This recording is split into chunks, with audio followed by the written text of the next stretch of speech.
David Pakman Show at davidpakman.com.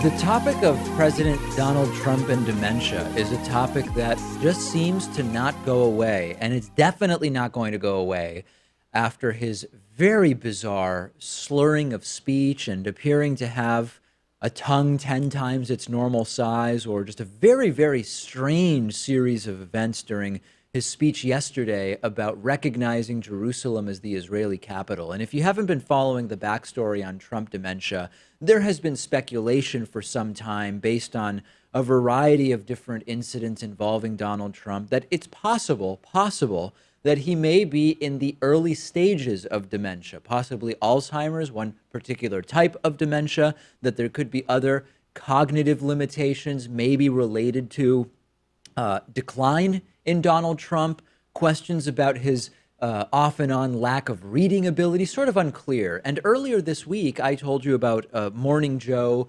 host Joe Scarborough from MSNBC, who said that during the campaign, people that were close to Trump told him that, yeah, Donald Trump is in the early stages of dementia. Some of the strange things that Donald Trump has done that have grown speculation about this include leaving signing events. An entire event is put together for Donald Trump to sign a bill or an executive order, and Trump leaves the event without actually signing what he was there to sign. Another instance where Donald Trump stood directly in front of his car, the car waiting to take him to who knows where, the next event, and didn't realize it and started walking away from the car looking for his car until a Secret Service agent or other aide kind of turned Trump back in the direction of his vehicle, not realizing in two different events that Rudy Giuliani and his wife Melania Trump were in front of and next to him, respectively. This very, very long list.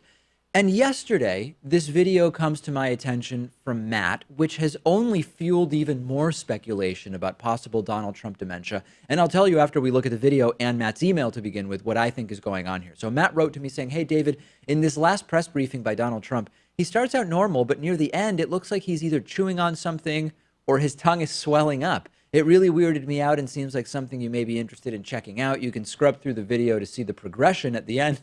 It's almost like he has chewing tobacco in his mouth. So I'm going to show you two parts of the video, okay? First part is audio during Donald Trump speaking. Second one is when Donald Trump is signing, okay? So I'll describe that one piece by piece.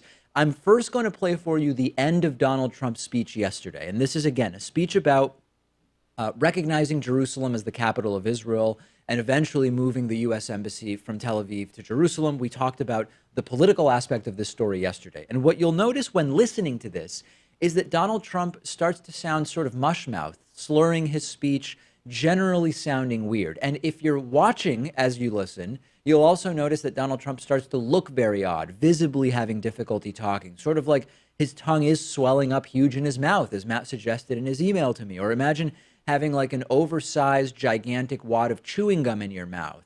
Generally, Trump had a look about him during this portion of the speech that I would describe as seeming like confusion, pursing his lips, pushing his jaw out weirdly, combined with particularly strange sniffling, even for Donald Trump. Let's take a look. Let's take a listen. And it is time for young and moderate voices all across the Middle East to claim for themselves a bright and beautiful future. So today, let us rededicate ourselves to a path of mutual understanding and respect. Let us rethink old assumptions and open our hearts and minds to possible and possibilities. Yeah. And finally, I ask the leaders of the region, political and religious, Israeli and Palestinian, Jewish and Christian and Muslim, to join us in the noble quest for lasting peace. Thank you. God bless you. God bless Israel.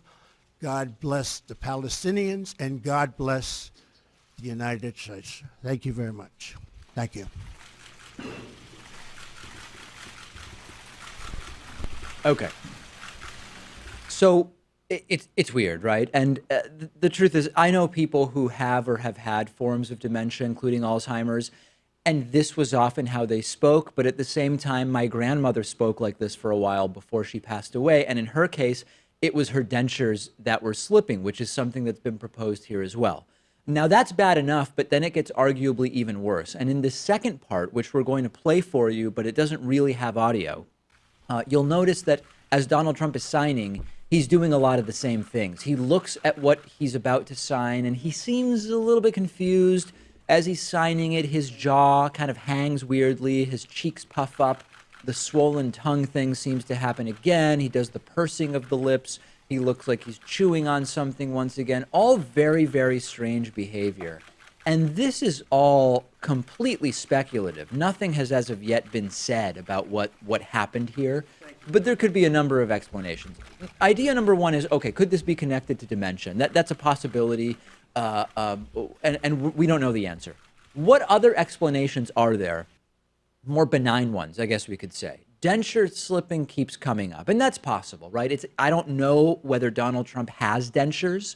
I'm not totally sure whether some of the other stuff that he's doing is indicative of dentures slipping, but it's certainly possible. It's also been mentioned that these may be the signs of a stroke, which would be horrific. I don't know the answer to that. And then drug use is also coming up more and more. Now, drug use doesn't necessarily mean recreational or illicit drugs. It could be side effects from pharmaceutical drugs, maybe causing what's often known as cotton mouth or dry mouth or something else. What we do know is this is truly strange public behavior from the President of the United States of America. And I want to be super clear about this, Pat.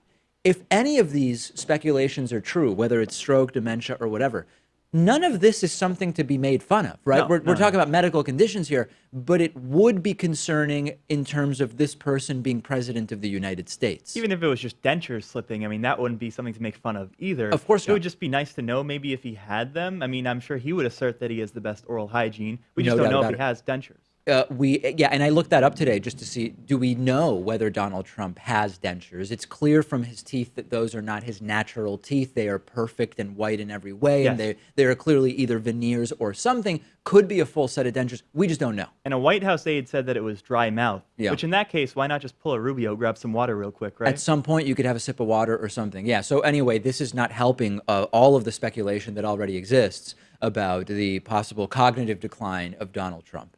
Monumental revelations in the last 24 hours about Michael Flynn's involvement in the Trump administration as national security advisor, and what we now know of as his definitive plans to eliminate Russian sanctions for what we are quickly learning could have been, or clearly appear to be, personally motivated reasons. What am I talking about? Well, a whistleblower has come forward, and we know about this because Congressman Elijah Cummings of Maryland has gone public with what they've learned.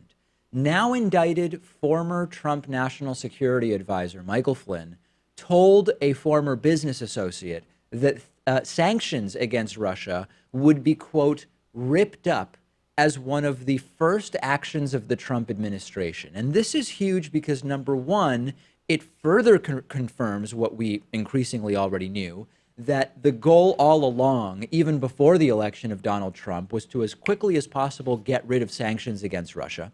But the even more stunning revelation is that Michael Flynn believed that ending the Russian sanctions would allow a business venture that he had been working on until June of 2016 that involved the building of nuclear power plants in the Middle East to happen if indeed Russian sanctions were ripped up, which suggests a personal financial motive for ripping up those sanctions. On January 20th, Inauguration Day, the first day of the Donald Trump presidency, the whistleblower in question says that Michael Flynn texted his former business partner and said that the nuclear power plant project was, quote, good to go. So this is even worse than we thought, right? The plan was not only to get rid of Russian sanctions with no regard for American interests with regard to those sanctions. It was to get rid of sanctions with no regard for American interests for the enrichment of Michael Flynn's cronies and presumably, in some way, of Michael Flynn himself. And what's even more amazing is that we appear to have pictures and video of Michael Flynn sending these texts. The report is that Michael Flynn was texting about this during the inauguration And the picture that we have up on the screen has surfaced where you actually see in the inset in the upper left, Michael Flynn seemingly grinning and texting during the inauguration of Donald Trump. This whistleblower actually came forward to Democrats back in June, but Special Prosecutor Robert Mueller asked that they keep this private until his team could investigate further, and presumably they've done that since we're hearing about this at this time. I am once again stunned at the brazen nature of these communications, the paper trail around the Russian meeting in Trump Tower, which we'll get to later in the show, the texting from the inauguration on his phone by Michael Flynn. It's either stupidity or just this arrogance of believing that they'll never be caught, or maybe some combination of the two. How is a national security advisor making these communications by text message? I mean, is he that dumb? And of course, the right will say, oh, there's no big deal because there's no connection between this, what Michael Flynn did, and Donald Trump, and they couldn't be more wrong. A national security advisor doesn't unilaterally promise and talk about the ripping up of major sanctions against a foreign power if it's not part of the administration's plans. And the fact that Michael Flynn was so confident when he talked about the ripping up of these sanctions as an inevitability, that tells us it was clearly discussed within the Trump administration. And sure, everyone might have had different reasons for wanting or planning for the elimination of these sanctions. Flynn maybe so that this nuclear power project could go forward. But the idea that Flynn was the only guy who knew about the Russia stuff, and he was also the only one involved in the plan to rip up the sanctions, is completely laughable. And we know it not to be true because we know that Trump's attorney, Michael Cohen, was involved in the development of this easing of sanctions plan. And that's why this is huge in terms of the criminal avenues that it opens up. It opens up the possibility of conspiracy. If Flynn lied about his meetings with Russians because he was covering up an already planned quid pro quo of easing Russian sanctions, that is a new criminal path that could be extended to other administration officials. And the way in which this all went down makes me wonder about whether bribery was a component here as well. We don't know, but definitely another angle for Robert Mueller here. What will we know in 3 months, given what we're learning every day? Yeah, especially because I think this seems like the first clear example of a quid pro quo. I mean, with so much of what's going on in the Russia story, it just seems one-sided, right? I mean, the Russian lawyer offered Donald Trump Jr. damaging information to Hillary Clinton. We don't know what they would exchange for in return, right? I mean, Paul Manafort wanting to remove a pro-Ukrainian piece off the Republican platform. What would he get for that? We don't really know. Now we have two sides on this one. Well, I think in the Trump Tower thing, we have two sides also, because it was clearly, I mean, you're talking about the Magnitsky stuff. That is indirectly, I mean, you're talking about Russian sanctions, but it's not as clear as this. This is a very, very clear and particular business agreement. So it's, for everybody who says there's no story here, every day we're not getting closer to wrapping it up and saying there was nothing to see. Every day we're actually getting more and more information about how deep this went. And also, how is a nuclear power plant in the Middle East good for our national security in any way? Oh yeah, no, if you believe that the sanctions are wrong because they are unfair or whatever, you can make that case. But the idea that you're going to ignore the national security implications of the sanctions and say we have some kind of country interest, national interest in nuclear power in the Middle East, that is completely unintelligible. We'll see what we learn tomorrow. Send me your thoughts. I'm on Twitter @DPakman, and the show is on Twitter @David Pakman Show. The David Pakman Show at davidpakman.com.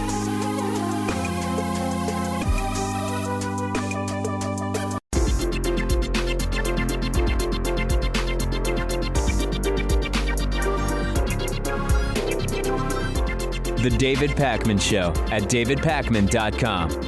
Today's new member of the day is Mark Hufteling. Mark, thank you so much for being a David Pakman Show member. It's been a heartwarming end of the year pleasure to see all of the people signing up for membership at davidpakman.com/calendar18, which of course gets them the free 2018 David Pakman Show calendar with all original artwork from 3 of our viewers and listeners. You can sign up for membership without the calendar, if you just want a monthly membership, for example, at davidpakman.com/membership. And we are driving towards 2,250 Patreon contributors, at which point we will produce and release a multi-part critical thinking mini-series at patreon.com/davidpakmanshow. And increasingly being used by people, we are accepting cryptocurrency contributions at davidpakman.com/cryptocurrency. If you are one of these Bitcoin billionaires or millionaires. I don't know how many Bitcoin billionaires there are, but certainly many, many millionaires. And you want to send us a handful of Bitcoins because you've had them since they were worth just pennies.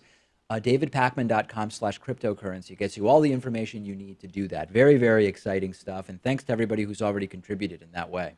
We have a David Pakman Show subreddit. You can talk about politics and the show with nearly 5,000 other viewers and listeners at davidpakman.com/REDDIT. I was browsing the subreddit this morning and lots of interesting discussions that I want to talk about with you today and point your attention to, starting with the first one, which is that Russia has been banned from the Olympics by the Olympic Committee for doping. And with the amount that Russia is in the news, I thought I'm not going to do a whole story on this. The audience is probably experiencing some degree of Russia fatigue already, although it is an interesting story nonetheless that they will not be participating in the upcoming Olympics as a result of just a pervasive doping problem.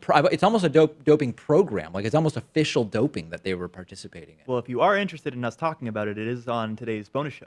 That's right. Yes, we are going to talk about it on the bonus show. Also from the David Pakman Show subreddit, Chris Murphy says that a national concealed carry bill is dead on arrival in the Senate. Yeah, there was another story we didn't get to. A national concealed carry bill that would legalize concealed carry full stop around the entire country is dead on arrival in the Senate, according to Chris Murphy, just not going to go anywhere. I'm glad that it's dead. It would have been so sick if after not being able to pass universal background checks after Sandy Hook with 85 or 90% national approval for that, they were able to pass a national concealed carry bill. And I'm glad that at least for now it's not going to happen. Also on the David Pakman Show subreddit, why not follow Amy Goodman's lead and offer dinner and an invitation to watch the show for a specified donation? I think Amy is requiring $2,000 for her offer. People suggesting dinner and a show with David. Wow. I've thought about this, but I don't know. I mean, it would have to be an amount of money that really makes sense. And I have some other concerns with the sort of logistics. And of course, it wouldn't be able, you'd have to pay for your own travel and accommodations to Boston if you're not in the area. There are some complications, but this isn't the first time it's come up. And I think it might be interesting also if as part of it, Pat agreed to rent a tandem bike and give you a tour of his neighborhood, and you just sit on the back of a tandem bike with Pat. Well, I was thinking for a lower contribution, you could have lunch with me. Yeah, that's right. It would have to be vegan, though. That's the only problem. So if people are not into the vegan lifestyle, they could be maybe angered by that. I know the spots around here. You know? Yeah, that's true. And lastly, from the David Pakman Show subreddit, noise. Is anyone else finding the construction noises going on above the Pakman studio? As we hear the noises, distracting. Listen, I'm so embarrassed to tell you what's going on. They're not construction noises.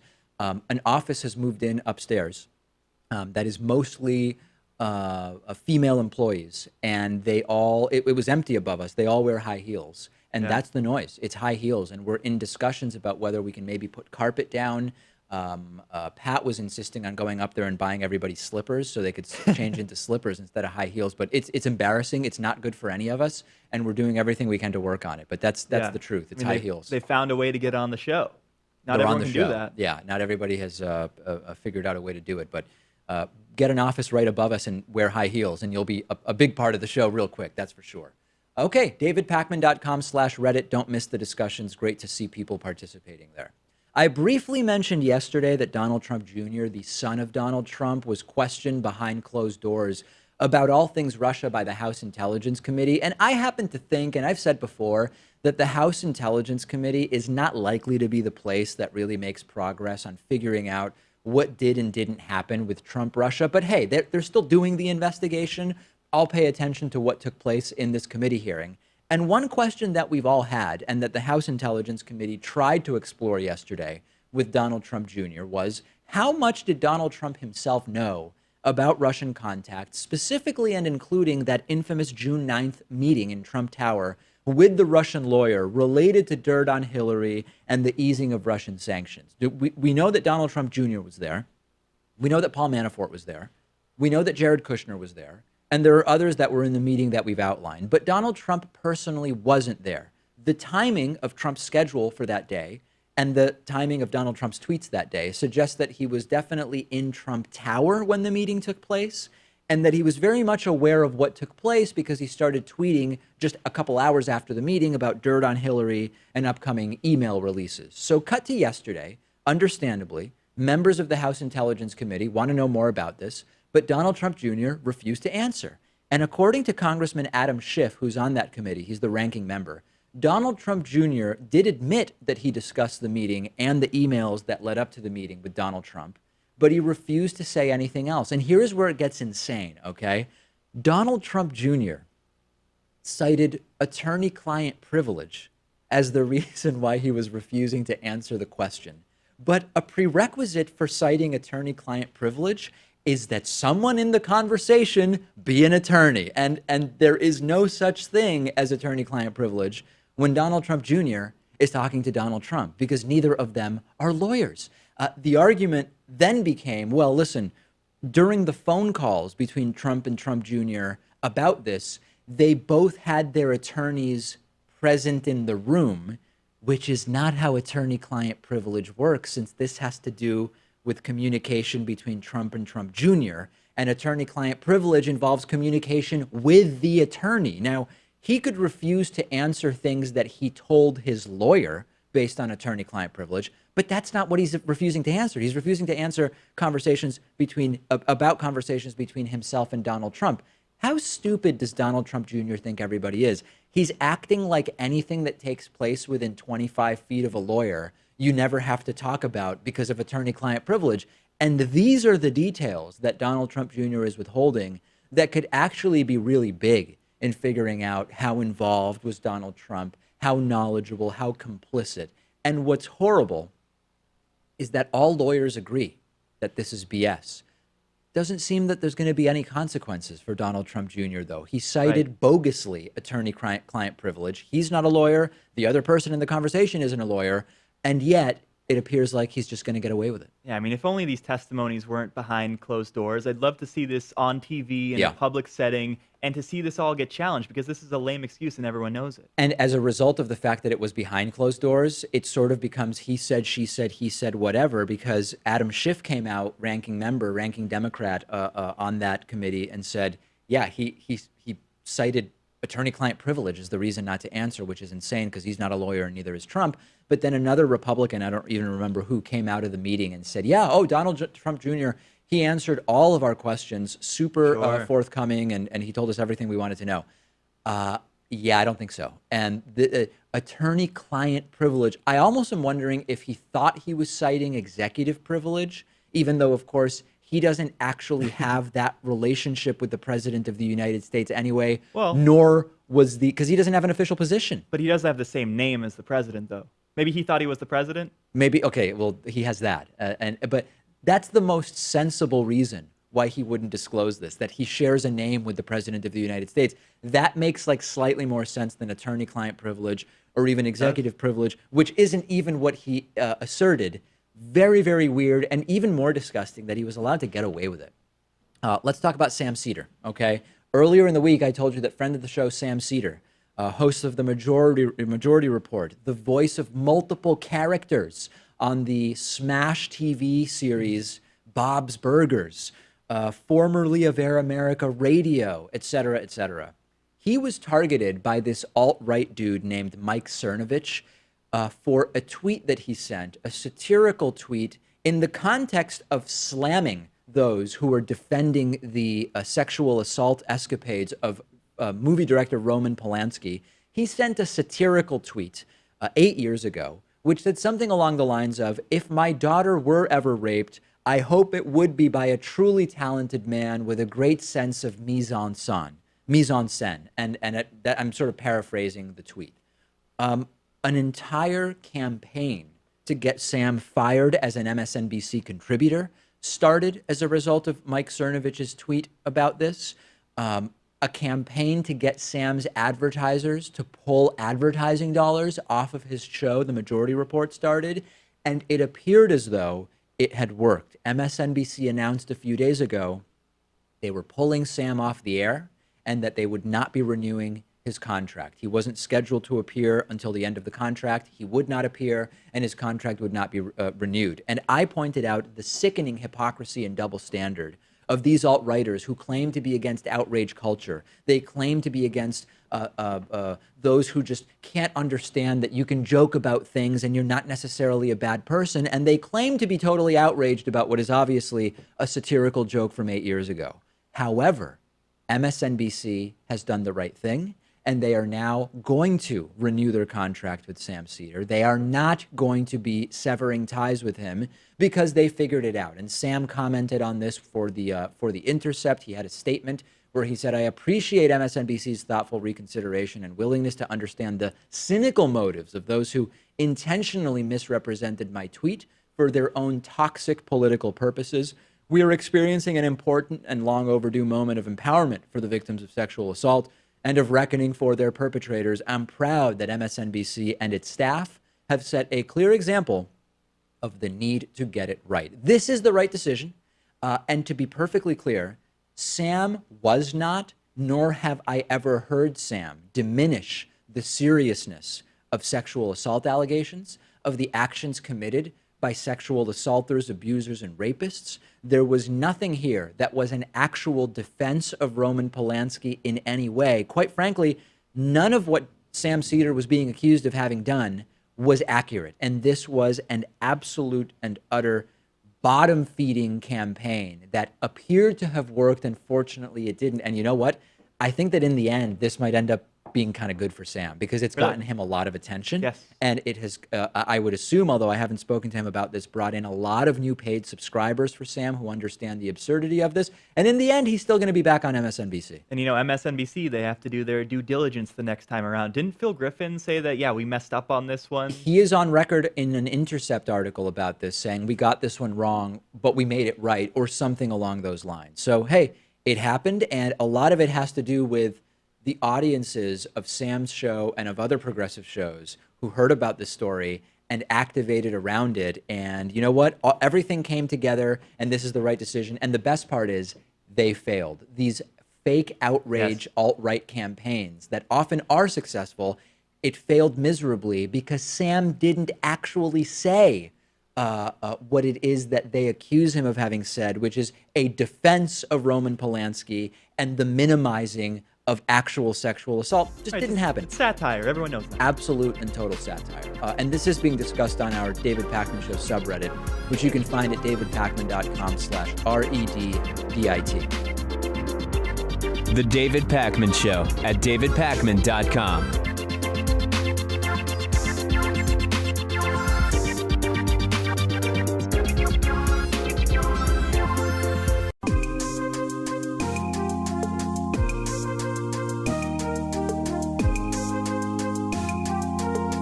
Welcome back to the David Pakman Show. We're continuing our conversation with Pavlina Tcherneva, who's an associate professor of economics and director of the economics program at Bard College. We established in part one of the interview, Pavlina, some of the arguably false notions about how money sort of came to exist in societies. And we started to talk about modern monetary theory. Where I want to pick it up with you is, if indeed we were to agree, or it might not even require agreement, but if the reality were that the government could just create money and use it in different ways to stimulate the economy, what would be the implications of that, maybe within the United States at the national level? What things could be done that right now are not done because of this idea that if you just start printing more money, you're going to create hyperinflation? All right, so let me stress that we believe that we live in a modern money world. It's not that we need to adopt it, Sure. that we already are there. And we have many examples to illustrate this. Take the 2008 great financial crisis. We didn't call China or tax away the dollars from the population to provide funding for the financial sector. When we appropriate budgets for going into war, we don't wait to find the money. That is precisely the power of the purse. Whenever we have policy priorities, they are funded, no questions asked. The primary example, I think, is the current legislation, the tax legislation under the Trump administration.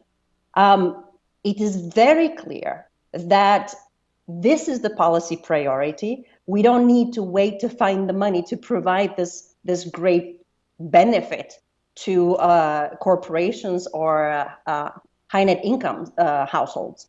So we already live in this world, but we are told continually that money is a scarce resource. We have ample evidence to the contrary, but people are sold a bill of goods in the sense that, oh, gee, the deficit is increasing, the debt is out of control. We did do X, Y, and Z, but now we have to pay for it. And we will pay for it by cutting a variety of programs. This is a false narrative. Financially, we can afford whatever policy priorities we have. The question is, do we have the real resources to satisfy those needs? If I were to sort of lift the veil over money, to have an honest conversation with the population about what the policy priorities are, if we refuse to believe the lie that there is no money, then you will see very different, in my opinion, policy priorities. I think in general, people believe a much more progressive agenda. They like their social security. They don't want to sacrifice their social security. They would like to have affordable healthcare. They would like to have affordable education. They would like to have good infrastructure. We have countless of things that people value, that they count on and would like to have, but somehow are convinced they must sacrifice because the government has run out of money. And this is really the narrative we need to change, to be able to do the things that people want done. So for someone who is operating under the understanding that if you do just print more money to pay for what some on the right like to call free stuff for people, that the money becomes worth less and less over time because there's more in circulation. Let's apply it to a specific example. You mentioned healthcare, right? So we can have a debate over what would it cost for a single-payer healthcare system. Let's assume that we can agree on what that would be. Maybe it's $8,000 per person per year. The number doesn't really matter, right?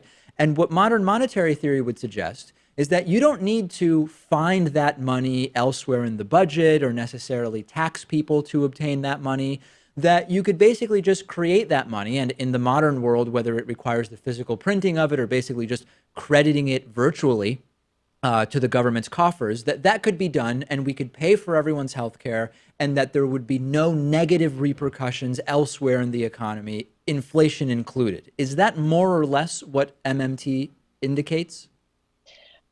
Not quite. There are real repercussions of the policies that we employ, but they're real. They're not financial. So what we are saying is that financially, yes, we can afford to pay for universal health care. Financially, the resource is there. But the difficult questions are, where will the money go? If the money goes to employ unemployed resources, unemployed nurses, doctors, to build community clinics, provide services that are not there, then the issue of new money is connected to the issue of some real value, production. So it's not really a freebie for people. I mean, it takes work, it takes resources to be able to do universal health care.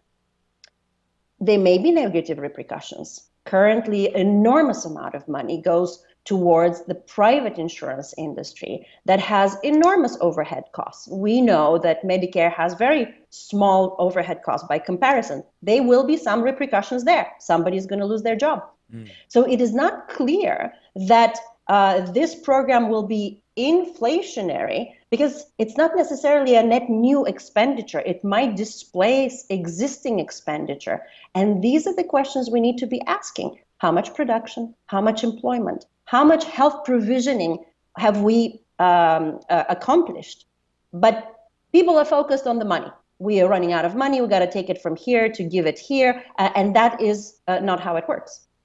Let's talk about debt and deficit a little bit, because we know that it's become such a political tool that is used. It's very often that you see particularly Republican elected officials oppose increases to the debt that would be connected to funding social programs or ideas proposed by Democrats, but at the same time, they seem to have no problem increasing the year-to-year deficit if it's for tax cuts for the rich or whoever else it is that they want to provide some kind of financial benefit to.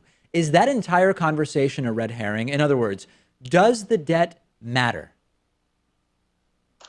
It depends on what you're trying to accomplish. The debt and the deficit are just simply accounting results of what we have done.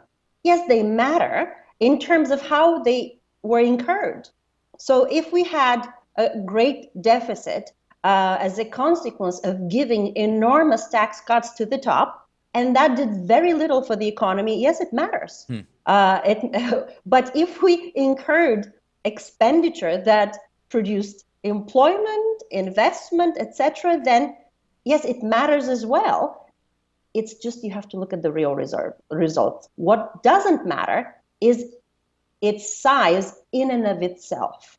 So a lot of people believe there's a magical number of the deficit or the debt beyond which some terrible things will happen to the economy. In this sense, modern money says that this is totally the wrong thing to be looking at.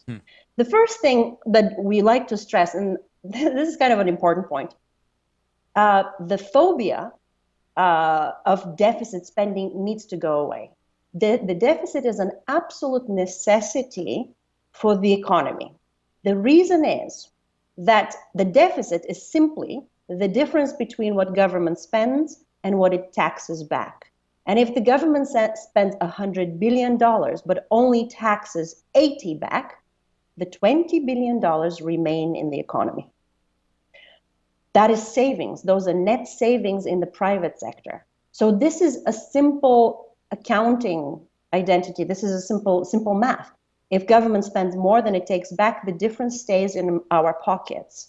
And that's called our savings. We like to save. We like to put away money for retirement, for college education, etc. So because we, the private sector, like to save, the deficit has to exist.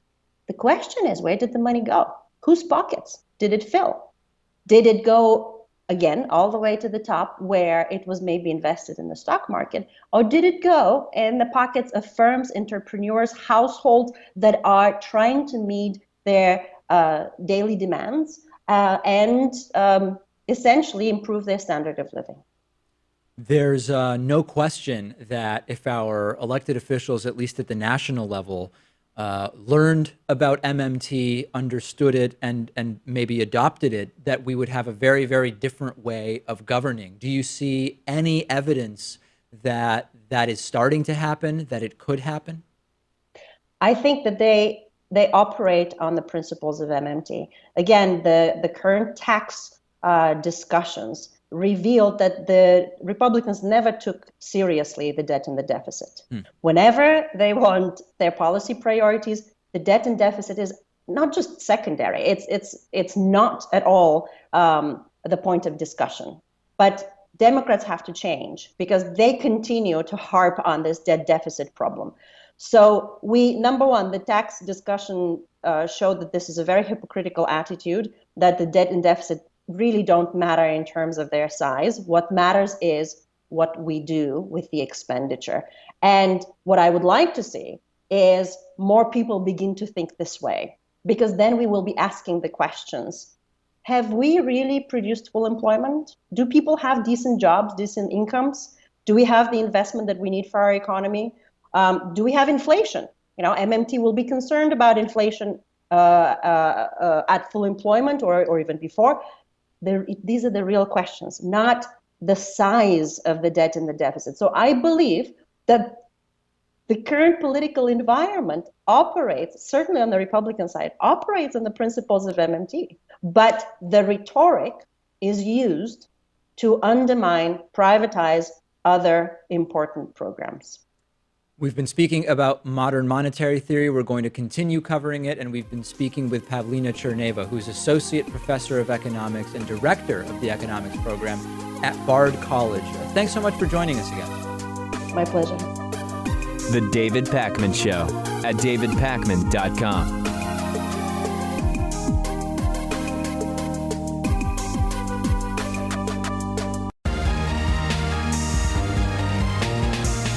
The David Pakman Show at davidpakman.com.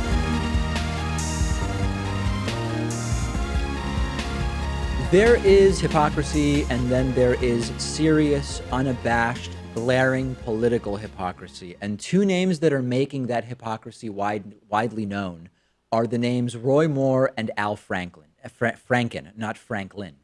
Roy Moore is a Republican running for Senate in Alabama. He's accused of sexual assault by at least 6 people, one of whom was not even the age of consent at the time of the alleged incident. Al Franken is a current Democratic senator who's been accused by Leanne Tweeden of an unwanted sexual advance, for which he has apologized, and she has accepted his apology. But also, other accusers of Al Franken have come forward over the last 24 to 48 hours, and indeed, Al Franken announced just hours ago that he would be resigning at the end of the year from the U.S. Senate. Now, this has been building up for about 24 hours. Mitch McConnell is the Senate Majority Leader. He demanded that Al Franken resign, and indeed Al Franken did, and more than 30 other Democratic senators also called for Al Franken's resignation, again, after another woman came forward to accuse Al Franken. And that's fine. We need to be consistent. So if we say Roy Moore should step aside and not be seated in the Senate if he wins, then Al Franken should resign. Now, Al Franken, in his speech today on the Senate resigning, he said that he is not admitting to what he is accused of, and that he also has a different recollection of some of these incidents. But long story short, Al Franken is resigning. And this is where we get to the glaring hypocrisy. If the point is, from someone like Mitch McConnell, that the Senate should be clear of people who are serially accused of doing these things, then Al Franken shouldn't be in the Senate, and neither should Roy Moore.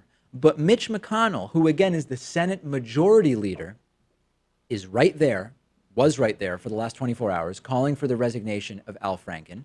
But after initially threatening not to seat Roy Moore in the Senate if Roy Moore wins his election on Tuesday in Alabama, Mitch McConnell has backed off of this now. He has totally flip-flopped, and now he is saying, well, listen, it's going to be up to the people of Alabama to decide, which basically means if Alabama voters elect Roy Moore, that Mitch McConnell will seat Roy Moore in the Senate, and he will be a senator, period. And Republicans have found a pretty sneaky way to defend this, and it's repulsive. There are Republicans defending that Al Franken must go, but Roy Moore can stay if he is elected on Tuesday, because they said the following. This is their argument, okay? To be clear, it's not my argument. Republican voters are saying, listen, voters learned of Al Franken's misconduct after he was already in the Senate. So they were never able to cast a vote about Al Franken, knowing what he was accused of. Roy Moore, on the other hand, hasn't been elected yet. So voters are going to get to vote on Tuesday already knowing what Roy Moore is accused of. So if they vote for Roy Moore, despite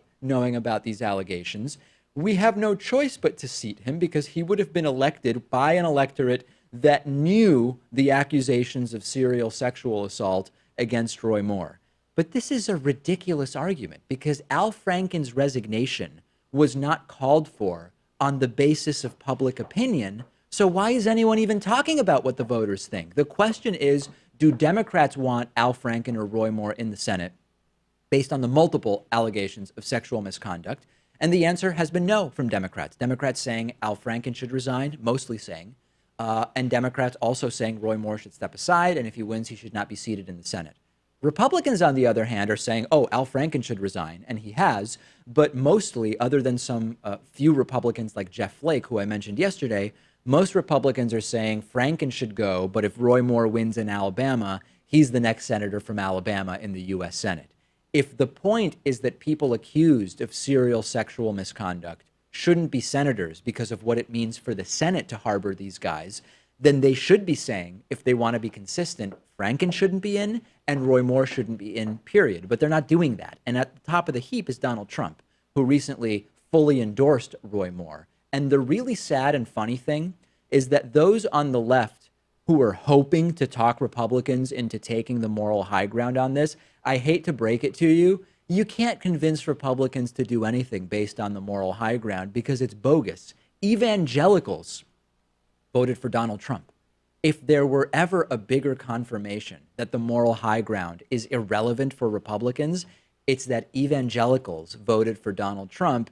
And in the meantime, the election's 5 days away, Pat. On December 12th, people have to actually get out and vote. Yeah, I think it's just a political calculation, though, because Al Franken's going to be replaced by a Democrat, right? Yes. Minnesota governor is a Democrat. He'll appoint a Democrat. They'll have a special election. The electorate in Minnesota is largely Democratic. They're probably going to vote for a Democrat to replace him. You could say the same thing about John Conyers, right, in Michigan. But Roy Moore, the consequence of Republicans backing away from him is that Doug Jones, a Democrat, wins that seat. So then they lose one, right? But I think it's all just numbers. Wouldn't that be an argument to not do the double standard? Say Roy Moore can stay if he wins and Al Franken can stay. Because if you're going to get rid of Al Franken for another Democrat, that would almost be an argument to just say, let's not even deal with Al Franken because it's going to be a Democrat either way.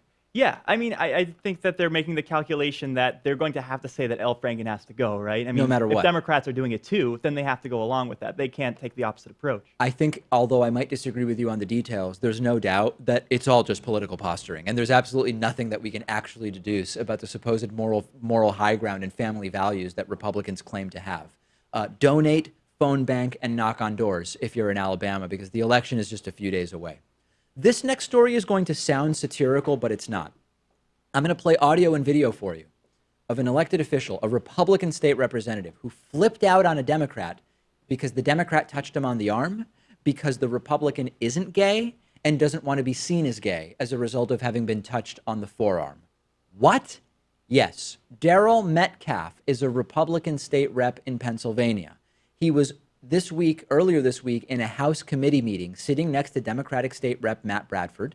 Bradford was talking, and he briefly, maybe it lasted a full second, maybe a fraction of a second, while addressing Metcalf, tapped him on the arm. Metcalf interrupts and goes on a homophobic diatribe that seems indistinguishable from parody. Take a listen to this. There is a better way to do this, guys. We don't have to proceed on this one. I hear you. I understand there's some hard feelings with PennDOT. Representative Bradford, Yes. just look, I'm a heterosexual. I have a wife. I love my wife. I don't like men, as you might, but don't stop touching me all the time. So like, keep your hands to yourself. Like, if you want to touch somebody, you have people on your side of the aisle that might like it. I don't. Okay. Chairman. Chair. Okay. We're officially off the rails. It was a fraction of a second. It wasn't even a full second. This Metcalf dude is a major known homophobe. I've been researching him, and a few years ago, he used a legislative procedure to prevent an openly gay state rep from talking about the fact that the Supreme Court had issued a gay marriage ruling because it would have been, quote, an open rebellion against Almighty God and God's word. And I know that we often exaggerate this entire, if you're super homophobic, you're probably gay thing. It's not true, right? Most homophobic people aren't gay. But yeah, there are dozens of notable exceptions that do fit the bill. But overall, most homophobic people are not gay people. I wonder if the percentage is higher than the general population, though, right? Maybe so. Maybe so. But regardless, you can't just assume every homophobic person is gay, although there are dozens and dozens of outspoken homophobes who, yes, actually turned out to be gay. But broader numbers aside, when I see this kind of unnecessary and, quite frankly, bizarre interruption of a state rep just to assert heterosexuality, for me it raises major questions about Metcalf's security with his own sexuality. Being touched on the arm for half a second by another man raises no questions about your sexual orientation. Reacting this erratically actually does. Right, and I mean, you have the right not to be touched if you don't want to, but Sure. the proper way to go about that is to pull the guy aside in private. Well, maybe not pull him, I guess you can't touch him. Yeah. Just to bring him to the side and say, I I didn't don't like to like be that. touched, please don't do that again. Yeah. You don't do it in public like that and try to defend your heterosexuality. Very bizarre. And aside from the entire homophobic gay guy thing, if Metcalf is so emasculated by being touched on the forearm for a fraction of a second, he should really be in therapy, plain and simple, right? And to quote a recent Hatriot mail, this guy must be a blast at parties, right? I can only imagine Yes. what it's like to hang out with this dude. We've got a voicemail number. It is 219-2DavidP. The Eggman wanted a David Pakman Show calendar, left a signal for his wife, and it failed miserably. Take a listen to this. Hi, Dave. I took my wife's desktop computer and I put it open to David Pakman/calendar. I left it like that, so I know she found it. Waited like maybe a couple hours later, and I told her, "Honey, I really need a calendar for next year for my office." 5 minutes later, she whips out like some PETA or Humane Society calendar she has. Goes, here you go, honey. That's it. I just want to tell you I tried, Dave, okay? So, all right, have a good, whatever, holiday. Yeah. Valiant effort from the Eggman. But for everybody else, you can get yourself a calendar at davidpakman.com/calendar18, and you can get the calendar for free if you sign up for membership, davidpakman.com/membership for more info about that. You can also get just a calendar if you want. All the information at davidpakman.com/calendar18. We've got a great bonus show for you today. And also make sure to check out our latest Patreon target at patreon.com/David Pakman Show. We will speak to you either tomorrow or on the bonus show right now, if you remember.